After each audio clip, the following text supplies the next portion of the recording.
Les doy la bienvenida a Abro Hilo, el podcast oficial del Club del Erizo. Acá encontrarás información, debates y análisis sobre la realidad argentina y del mundo.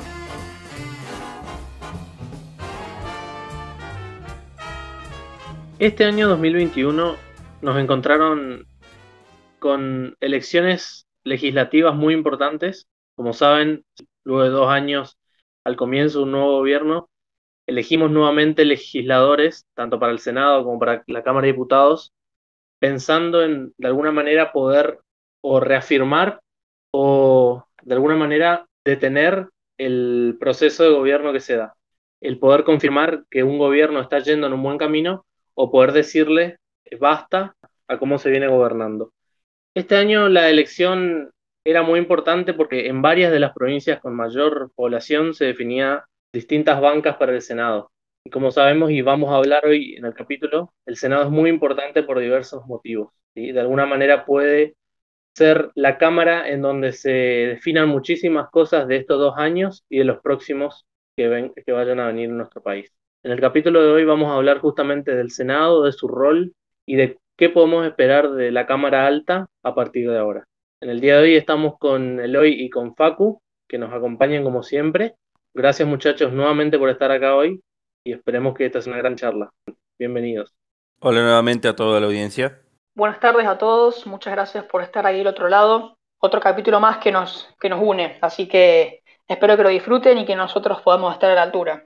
Bien, sí, la verdad es que era un capítulo que me interesaba mucho hacer porque siempre escuchamos hablar de este lado de la grieta, de alguna manera esta cuestión de la institucionalidad, la república, la división de poderes, algo que se remarca mucho. Y me gustaba la idea de estar en este capítulo justamente porque el poder legislativo como tal puede que sea la representación más fidedigna, digamos, de lo que representa justamente la división de poderes y el equilibrio de fuerzas, un país con bastante cultura verticalista, digamos, presidencialista.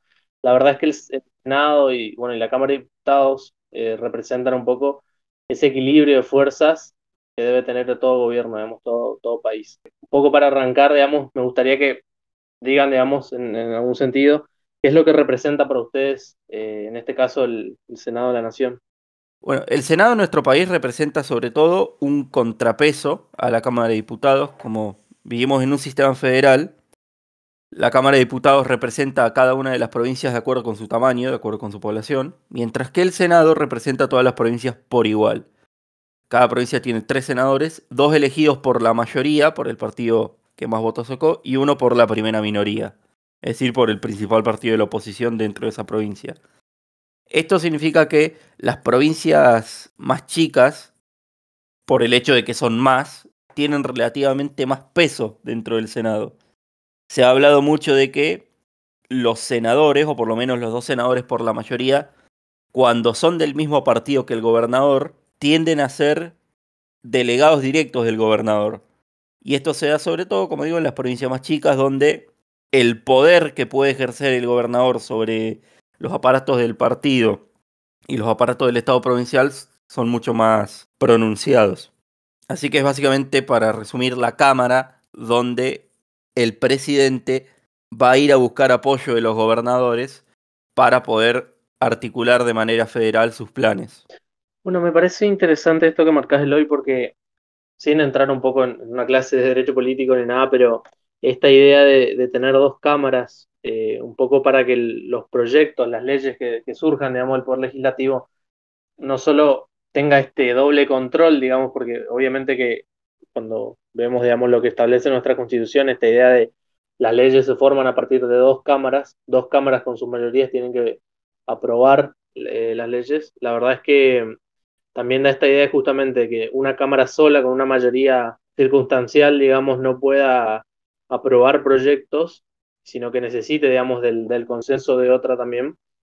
Y esta idea de justamente que haya, me parece, al menos en el caso argentino, sobre todo, que se da, digamos, esta diferencia tan grande, digamos, entre provincias que tienen muchísima población y otras que son más chicas, digamos, me parece que de alguna manera el Senado como tal trata como decías vos, dentro de la idea del federalismo, digamos, dar un pie de igualdad a todas las provincias.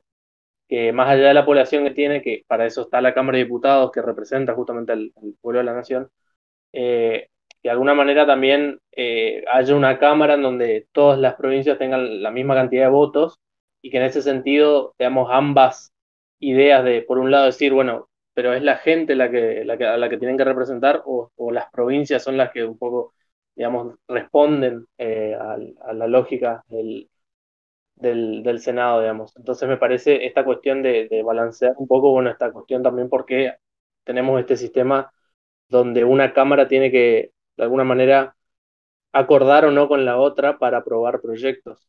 Bueno, en el pasado, antes de la reforma constitucional de 1994, los senadores solían ser elegidos directamente por las legislaturas provinciales y no por elección directa, aunque ahora son elegidos directamente por la gente por las cuestiones de cómo funcionan los mecanismos electorales y lo importante que es la política territorial en nuestro país. En la práctica responden al que les asegura el financiamiento y que en última instancia les puede asegurar la continuidad de su carrera política dentro del distrito en el que están compitiendo, que ese es el gobernador. Básicamente, si vos sos el gobernador de una provincia chica, digamos, y no muy competitiva, por decirlo de forma amigable, como puede ser Formosa, como puede ser Santiago del Estero, los senadores para llegar a la lista, para obtener puestos altos en la lista y para financiar sus campañas y para asegurarse de que cuando dejen de ser senadores van a seguir teniendo un cargo en el aparato del Estado provincial, dependen del gobernador. Eso por ahí es distinto en las provincias donde las cosas son un poco más competitivas. Por ejemplo, provincias como Buenos Aires, Mendoza, Capital Federal o Córdoba. Los senadores no siempre son delegados del gobernador porque tienen más espalda para bancarse su carrera política y su campaña ellos mismos. Y por ahí los partidos tienen más como divisiones institucionales. Pero, por esta razón de que todas las provincias tienen la misma representación en el Senado, y las provincias chicas y con regímenes híbridos, digamos, semiautoritarios, o no del todo democráticos, superan en número a las demás. Así que los gobernadores tienen muchísimo más poder. Un dato no menor también, recordar que las personas elegimos directamente a los senadores desde el año 2001. O sea, el año 2001 fue la primera elección donde se eligieron senadores nacionales. Eh, este año cumplieron justamente 20 años de la primera elección donde las personas eligieron por primera vez a los senadores, a las personas miembros de la Cámara Alta del Congreso de la Nación. Y esto me parece que no es un dato menor, porque somos un país hace más de 200 años y sin embargo hace 20 que las personas tenemos injerencia directa sobre la Cámara más importante, al menos para mí, del Congreso de la Nación. Y digo que es la más importante, y tomando un poco las palabras que también comentaba Eloy, eh, porque hay que recordar que el Senado tiene una competencia muy específica que se ve en el artículo 59 de la Constitución Nacional, que es la de juzgar en un juicio político a los acusados por la Cámara de Diputados. Pero sobre todo, mucho más importante, la competencia que le otorga el artículo 75, inciso 2 de la Constitución, que es ser la Cámara de origen en la Ley de Convenios sobre la Coparticipación Federal. Y esto toma relevancia cuando lo juntamos con lo que decía Eloy del rol que tienen los gobernadores en el Senado. Entonces, si bien los gobernadores son los jefes políticos de los senadores, al menos los que están en su partido, también se presenta acá una cuestión de eclipsamiento de legitimidad del poder, porque las mismas personas que legitiman a los senadores, que representan a las provincias, son las mismas que legitiman a los gobernadores. Y muchas veces se puede ver que los dos senadores por la mayoría son de un partido completamente diferente al del gobernador. Entonces nos encontramos que muchas veces las personas legitimaron a un gobernador y legitimaron a dos senadores por la mayoría de un partido diferente, y es ahí cuando el poder del gobernador empieza a verse eclipsado. ¿Por qué? Porque tu fuerza principal, que es la de tener dos senadores en la Cámara Alta, se empieza a ver como, bueno, ya no tengo dos, tengo uno, o a veces incluso podría pasar que ni siquiera tengas ninguno. De hecho, el gobernador Schiaretti en Córdoba en el periodo 2019-2021 no contó con ningún senador que le responda a su partido. Y esto lo podemos ver en capítulos anteriores que se ha hablado del tema. Eran 2 por la mayoría de Juntos por el Cambio y 1 por la minoría del Frente de Todos, porque el senador Caserio cometió el acto de irse del partido provincial y se pasó al Frente de Todos. Entonces, Schiaretti fue un gobernador que no contaba con representación propia en el Senado, lo que obligó justamente a tener que poner una persona de máxima confianza como candidata a senadora, nada más y nada menos que su mujer.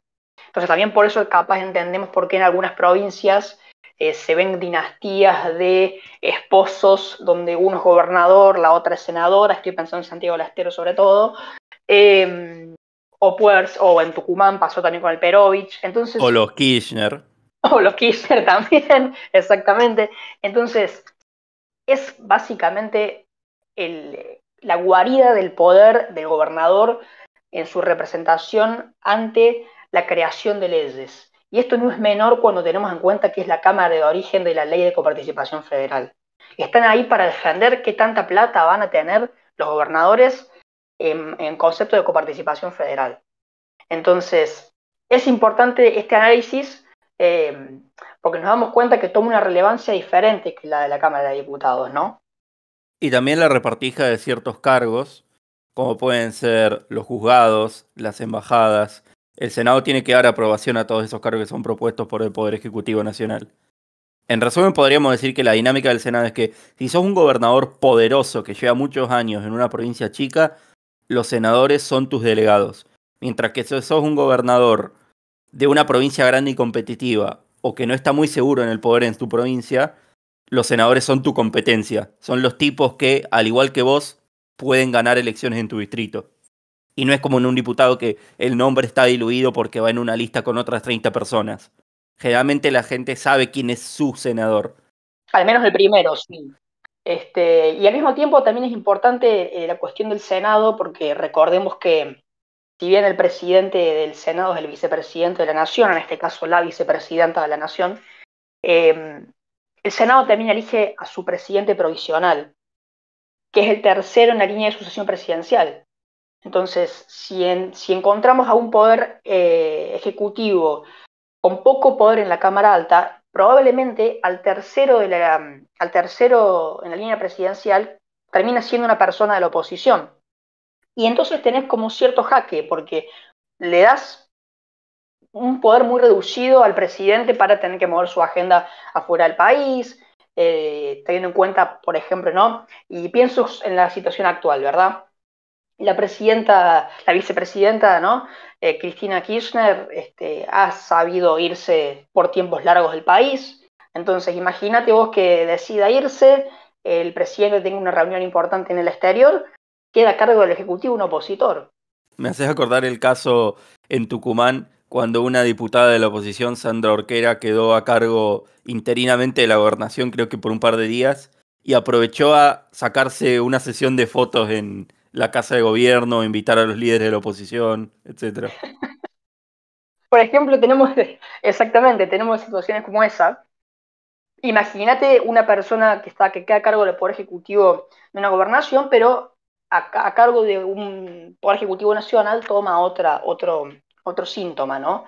Entonces, es también una forma de poner frenos y contrapesos al Poder Ejecutivo, al partido del Poder Ejecutivo Nacional. No sé, me parece que también hay que entender al Senado como un gran veto player en la cuestión de la toma de decisiones. Y me parece que cuando el poder del Ejecutivo se ve limitado, es un veto player mucho más importante e interesante. Sí, la verdad es que coincido totalmente con lo que decían. Incluso es de marcar, más allá de que a día de hoy no tiene mucho sentido, pero incluso llegamos a la misma constitución, esta idea que dicen de los gobernadores, en ciertas provincias al menos que los senadores sean delegados, digamos, del gobierno provincial es algo que un poco incluso se ve en la constitución, digamos, por esta cuestión de que hay un artículo, no recuerdo bien cuál, en el que se establece la vacante de un senador, digamos, es teóricamente asume alguien que sea, digamos, apuntado por el propio gobernador, algo que igualmente ha quedado en desuso, pero que incluso la misma Constitución establecía eso, digamos, esta cuestión de cómo es el propio gobierno provincial al cual responde el senador, más allá de todas las cuestiones que nosotros digamos, y se ve, digamos, el nivel de unión que hay entre esas dos ideas, ¿no? Del Senado, digamos, y los gobiernos provinciales, que al final son los que, digamos, de alguna manera impulsan las políticas a través de esos senadores. Es que conjuntamente con el gobernador, el senador es la única persona cuya cara se ve en toda la provincia, que ha probado que puede ganar una elección con su nombre en toda la provincia. No es la lista de, no sé, el Frente de Todos, Juntos por el Cambio, es el senador Luis Juez. Esteban Bullrich. Claro, Esteban Bullrich, el gran líder carismático de la oposición. Sí. Pero más allá de eso, también creo que es importante algo que decía Facundo, que es el tema de la presidencia provisional. Actualmente es la señora Abdalá de Zamora. Que por el momento pasó algo histórico, que es que el peronismo es la primera minoría, pero ya no es la mayoría. Es decir, sigue teniendo una pluralidad, sigue teniendo más asientos que cualquiera de los otros bloques en el Senado, pero ya no tiene suficientes para hacer quórum, es decir, para celebrar sesión solos. Eso Claro. les ata las manos en muchos sentidos porque ya no podés tener, ya no podés forzar cuando va a ser una sesión. Ahora tenés que negociar sí o sí con los otros bloques, que probablemente termine negociando con los peronistas disidentes. Que responde muchas veces a los gobernadores, porque en el peronismo se ve mucho esta cuestión de gobernador peronista, senador peronista bendecido por ese gobernador, y eso se va a reflejar seguramente en la cuestión de presupuesto. ¿Y por qué es importante la cuestión presupuestaria de la coparticipación? Porque la existencia de regímenes híbridos o semidemocráticos, como los mencionaba hoy más temprano al inicio de este episodio, la existencia de ese tipo de regímenes se da justamente por una dependencia de esos gobernadores, entre otros factores, del presupuesto del presidente de la nación. Entonces, a menor dependencia de ese presupuesto, de esa coparticipación, la democracia tiende a crecer en las provincias, al menos las que están cuestionadas de ser regímenes semi-híbridos o híbridos. Entonces acá es importante, porque si vos necesitas apoyo de los senadores y se lo vas a pedir al gobernador, después vos no vas a poder apretar al gobernador con la coparticipación para que tenga en su provincia determinado tipo de régimen. Entonces, los gobernadores se van a ver fortalecidos. Creo que son los grandes ganadores de toda esta situación electoral que queda conformada en el Senado. Porque por primera vez vamos a ver cómo el presidente de la nación va a tener que pelear por el apoyo y me juego la cabeza de que incluso por propios del mismo Frente de Todos, porque al estar más reducido en números, entonces los beneficios de votar en contra o no presentarme a una sesión aumentan. Puedo ganar más cosas. Entonces, esta manera, ¿no?, de este toma y daca que se va a generar entre gobernadores, presidentes y senadores, va a ser muy interesante. Va a ser muy interesante porque eh, vamos a ver un ejecutivo, creo yo, que por lo menos el más débil en cuestión legislativa desde lo que tenemos memoria. Esto deja muy bien parado a los gobernadores que fueron capaces de remontar la diferencia de las PASO y mantener el control de los senadores de su distrito, pero los más perjudicados van a ser el gobernador Silioto de La Pampa y el gobernador Arcioni de Chubut, que fueron justamente los que perdieron el control del Senado. Dos provincias donde ganó Juntos por el Cambio y que significa que ahora su gobernador ya no tiene delegado en el Congreso o tiene uno solo. Hay que ver también, y va a ser muy interesante ver cómo se defiende la coparticipación, o sea, la coparticipación secundaria de las provincias de Chubut y La Pampa. Vamos a ver qué tanta porción de la torta le terminan dando. Eh, pero de nuevo, y repito e insisto con lo que dije recién, si bien tienen un senador, es cierto que al frente de todos, al tener menos senadores que nunca, al menos en términos proporcionales, vamos a ver si esos gobernadores amenazan con no ir a las sesiones, cómo quedan. Porque un senador provincial que no, un senador nacional por una provincia que no vaya a una sesión, te da mucho más dolor de cabeza para lograr ese quórum. Entonces, como nunca el Poder Ejecutivo va a tener que negociar y va a tener que dejar contento a una numerosa capacidad de actores y una numerosa cantidad de actores que nunca antes hizo, o que nunca antes dejó contento. Antes no le costaba nada dejar descontento a una provincia, que le dan menos, qué sé yo. Ahora ese descontento te puede significar el quórum. Entonces, a eso es lo que iba recién.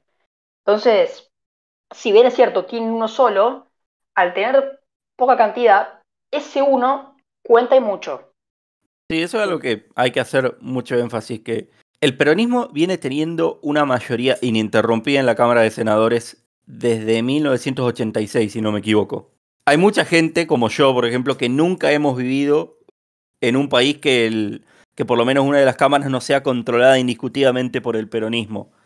Ahora que se rompió esa hegemonía, porque aunque siga siendo el bloque mayoritario, ahora tiene que negociar.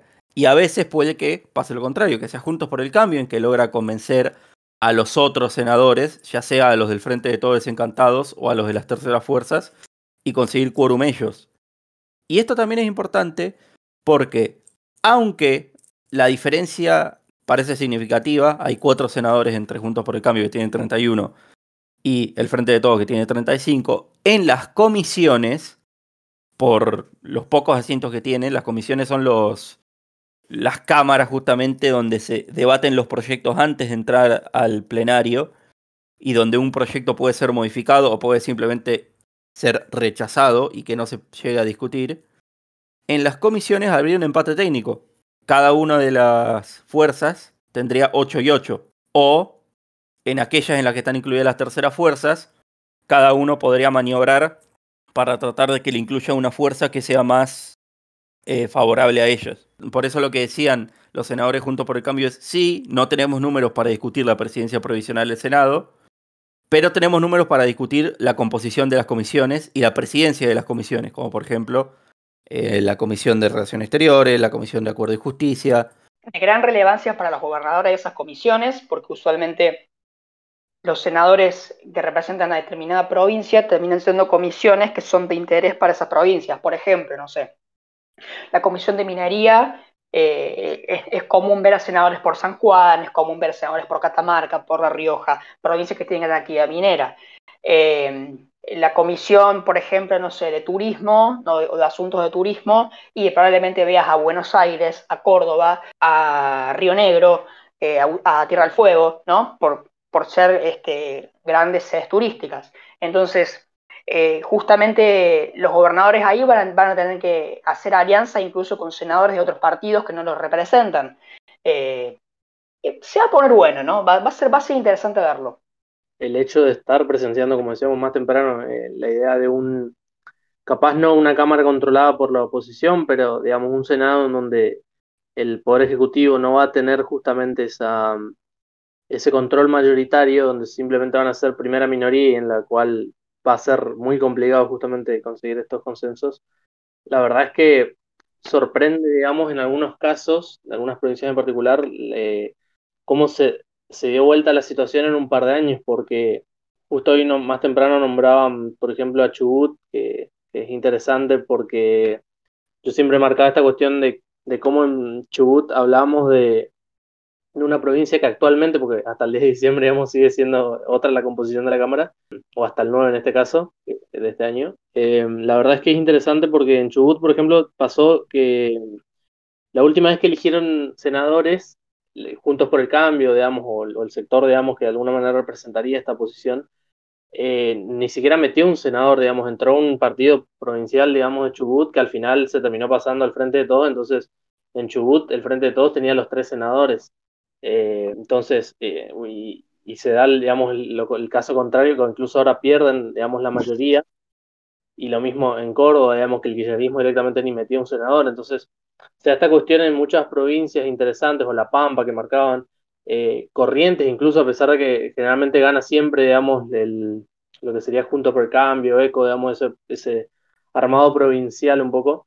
Incluso ahí, digamos, Corrientes no tenía la mayoría en los senadores y ahora sí, entonces se dio en muchas provincias este cambio, digamos, que justamente resulta en que el Frente de Todos pierda una mayoría que tenía de 41 a una primera minoría de apenas 35, o sea, apenas 4 diputados más de lo que senadores, perdón, de lo que va a tener Juntos por el Cambio. La verdad que en ese sentido marca también un poco el cambio de época, digamos, de cómo incluso en provincias donde no se solía ganar, digamos, la mayoría, donde generalmente el Senado era algo más complicado de obtener, incluso en esas provincias, digamos, cambió un poco la situación y ahora no digo que haya una mayoría, obviamente, de Juntos por el Cambio, pero sí esta cuestión de está todo más equilibrado, ellos ya no tienen el control que tenían antes y no lo van a volver a tener por varios años probablemente.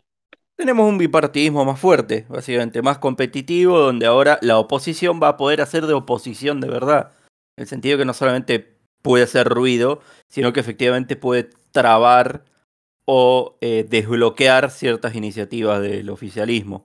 Un bipartidismo más fuerte, coincido, pero no menor la participación de terceras fuerzas más pequeñas, como en este caso el bloque que supuestamente formarían los liberales y el peronismo disidente de la mano de ciertos gobernadores no alineados con el kirchnerismo, como podría ser alguno quizás de Chubut, alguno de Córdoba, alguno de Misiones quizás. Esto es interesante y me hace acordar, y perdonen la comparación quizás que errónea con los parlamentarismos, de cómo muchas veces esas terceras posiciones, esas terceras vías de pocos miembros y poquitos bloques, terminen inclinando la balanza para que salga una ley o no. Entonces, ahí los partidos mayoritarios también van a tener que negociar con pequeños bloques para lograr o el quórum o la aprobación o el rechazo de determinada ley. Esa será una cuestión que supongo que podremos debatir en más detalle con el capítulo sobre diputados. Sin duda que sí, ahí va a estar muy bueno. Pero sobre lo que vos decías, también va a ser interesante ver cómo se reacomodan cada una de las fuerzas internamente dentro del Senado. Hay que ver quiénes van a presidir los distintos bloques y los interbloques. Por ejemplo, Alfredo Cornejo ya ha dicho que él quiere presidir el bloque de la Unión Cívica Radical y tal vez eso significa que le den la presidencia del interbloque de Juntos por el Cambio. Va a haber que ver cómo se acomodan y cómo los distintos senadores van a ir utilizando esto para hacer carrera política. Hay varios, como por ejemplo Luis Juez, que ya apuntó, quiere ser candidato a gobernador de Córdoba. Así que sabemos que su mandato va a durar 2 años, no 6. Sí gana por lo menos, ¿no? Sí gana, claro. Pero ya sabemos que está perfilándose para un cargo ejecutivo. Hay que ver de qué van a usar como dispositivo electoral, digamos, el resto de senadores su senaduría, justamente. Y acá podemos dilucidar ciertas internas partidarias.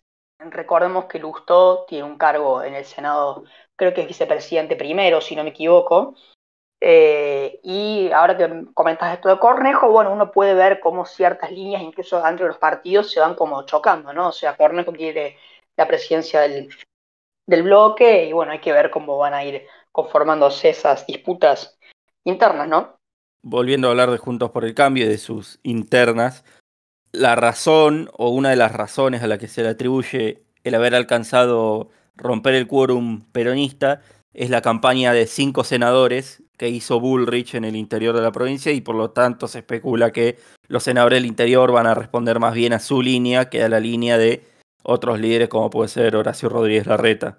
Eso es bastante interesante porque quizás ahí se peca un poco de porteñocentrismo, el hecho de pensar en que la gente del interior vota porque cierto delegado de la capital federal fue a recorrer tal provincia, sin tener en cuenta que muchas veces eh, la misma provincia tiene una lógica y una dinámica política que, bueno, genera cierta dinámica interna que no se condice con la capital federal ni porque vaya a visitar una figura importante, ¿no? Creo que ni Macri, con la figura positiva que tiene en Córdoba, pudo imponer que sus propios candidatos ganen. A eso me refiero puntualmente. Bueno, yo igualmente un poco también mirándolo desde el interior, digamos, desde acá de Chaco, un poco lo que yo noto en este tipo de dinámicas no es tanto una cuestión de ir a obtener los votos, digamos. Yo creo que en ese sentido la dinámica funciona un poco de otra forma. Yo creo que cuando la gente ve, digamos, que Bullrich, por ejemplo, o Horacio Rodríguez Larreta, que creo que han sido los que más han viajado, sobre todo la primera, de alguna manera es la cuestión esta de justamente aparecer al lado de los candidatos propios, los locales, que en muchos casos, la verdad hay que decirlo, digamos, es la Unión Cívica Radical, digamos, la que pone la estructura, sobre todo en el interior, más allá de que el PRO acompaña muchas veces, hay muchas provincias, incluida la de Chaco, en la que no llegan a tener esa fuerza, pero justamente el acompañamiento, digamos, de ciertas figuras nacionales a estas figuras locales un poco ayuda y fortalece, digamos, a decir estos son los candidatos juntos por el cambio, pero aparte, y sobre todo creo que esto es la importancia de lo que marcaba el hoy, esta cuestión de que justamente esos candidatos, digamos, locales son los que luego van a tener que, en determinado momento, probablemente en 2023, empezar a trabajar justamente no solo a nivel local, sino también a nivel nacional, digamos, alinearse o posicionarse en alguna u otra categoría, digamos, me parece, o línea interna, digamos, me parece que en ese sentido es lo que marca un poco esta cuestión de decir, acompañar, digamos, para luego, bueno, también recibir ese apoyo que al final son los dirigentes locales los que van a movilizar, digamos, a la gente. Me parece que en ese sentido sí tiene impacto porque incluso cuando uno ve en escenarios en donde los teóricamente candidatos locales tienen que votar, tienen que apoyar a alguien en su partido, al final terminan repartiendo la típica que hemos hablado en otros episodios de repartir boletas de otros partidos y cosas así. Bueno, ese tipo de cosas, digamos, sí tiene ese impacto, digamos, ese efecto positivo, digamos, si notan un acompañamiento a nivel nacional. Por eso me parece que fue importante lo que marcaba el hoy, esta cuestión de decir, lo de los 5 senadores no es solo por una cuestión propia, sino que incluso a los mismos dirigentes locales les sirve mucho, digamos, en fortalecer su imagen, digamos, y bueno, y luego también esta cuestión de apoyar en su momento cuando sea el momento. Sí, Lucas, justamente. O sea, algo que también demuestran estas elecciones es que se está deslocalizando un poco la política argentina, empieza a haber más conciencia de la importancia del interior, empieza a haber más conciencia de la importancia de que la coalición tenga una estructura nacional. Se ha visto, por ejemplo, últimamente mucho las fotos de Luis Juez, Carolina Lozada y Rogelio Frigerio, que fueron los 3 grandes ganadores del interior de Juntos por el Cambio, como diciendo vamos a hacer una línea que defienda los intereses de las provincias del interior y del litoral y que deje al lado ese porteñocentrismo del que se estaba quejando Facundo recién. Sí, y lo último que quiero tocar, digamos, en el día de hoy, la verdad es que me parece un tema muy importante porque es algo que se está charlando, y sobre todo después de octubre, digamos, donde incluso el tema de la Corte volvió a surgir por el cambio de presidencia que hubo, es que justamente la jueza de la Corte, digamos, Elena Hayton de Nolasco, se retiró, se jubiló, digamos, dejó de ser, renunció a la Corte, algo que ya hace varios años se esperaba, pero bueno, finalmente lo hizo y como establece la ley, deben ser 5 los ministros de la Corte, entonces en ese sentido se abre un poco luego de la elección y todo eso, este paraguas de decir, bueno, si el gobierno va realmente a proponer a alguien en estos años de lo que le queda para la Corte, porque el proceso es simple, digamos, pero básicamente es el Poder Ejecutivo el que propone a un candidato y luego, bueno, como decíamos más temprano, el Senado es quien lo tiene que confirmar o no. Se necesitan los 2 tercios, cosa que evidentemente el gobierno no va a tener de cara acá la semana que viene, cuando pierda ya esa mayoría, que incluso no le ha alcanzado con esa mayoría, pero ahora mucho menos, o sea, ahora va a tener que negociar bastante más para conseguir esos 2 tercios. Entonces va a ser un debate interesante porque va a tener que llegar básicamente a un consenso con Juntos por el Cambio para ver quién va a ser ese quinto juez o jueza que va a incorporarse a la Corte Suprema de Justicia. Sí, el peronismo va a tener que hacer algo a lo que no está acostumbrado, que es proponer un juez que sea aceptable para la oposición. Y esto es bastante complicado. De las internas de la Corte supongo que tendremos que hablar en otro momento. Alcanza con saber que obviamente la Corte de última instancia del país es extremadamente importante y se mete con un tema que es muy, muy cercano y muy caro a la vicepresidenta, que también es la presidenta del Senado, que son sus causas judiciales, las causas judiciales de la familia Kirchner y por otro lado las causas judiciales de Macri o de cualquier otro líder de la oposición o del oficialismo. Con una política tan judicializada como tenemos, realmente la designación de un juez que pueda ser definitivo, cuyo voto pueda ser decisivo a la hora de decidir si esas causas se persiguen o no, puede ser o un punto de consenso, de tratar de acercarse, de tratar de cerrar un poco la grieta, como diciendo, bueno, cese al fuego porque ahora ambos tenemos el botón nuclear, o por el contrario puede producir roces, como las dos partes acelerando carrera a ver cuál llega primero al botón rojo. No sé si esto está de más aclararlo, pero hoy por hoy la Corte Suprema con 4 integrantes, teniendo en cuenta quiénes están en la Corte, no sería una Corte muy agradable para el presidente Alberto Fernández. Con 2 jueces puestos por Macri, uno por Duhalde, otro por Kirchner, y sin embargo el que puso Kirchner no sería muy afín al gobierno actual, a la posición del gobierno actual, y el que puso Duhalde tampoco. Últimamente acorde a las posiciones que han tenido cada uno, ¿no? Creo que la última gran jueza que quizás era más afín era Hamilton de Nolasco, que bueno, se retiró este año. Sí, y es algo que aparte, como dije, las cuestiones específicamente judiciales o específicamente jurídicas las tendremos que hablar en otro momento, pero es un gran momento para tratar de renovar un poco las perspectivas que tiene el país. Todos coinciden en que hace falta una reforma judicial porque la justicia es sumamente ineficiente. El problema es que abrir la ventana a una reforma judicial también le permite abrir la ventana a toda esta cuestión de desjudicializar la política, que es algo que nadie quiere renunciar a la herramienta de denunciar casos de corrupción de la oposición. De su oposición me refiero, ambas fuerzas políticas. Va a haber que ver cómo queda compuesta y quién termina presidiendo la Comisión de Acuerdos y Justicia, que es la que se encarga de estos asuntos. Bueno, es interesante lo que hablaba Facu recién, porque capaz uno cuando observa las experiencias de otros países, digamos, Estados Unidos suele ser la típica, digamos, cuando uno observa la Corte, esta cuestión de que los partidos activamente, digamos, proponen candidatos que de alguna u otra manera responden a sus ideales o a los, de alguna manera los fallos que quieren, digamos, que quieren sacar adelante.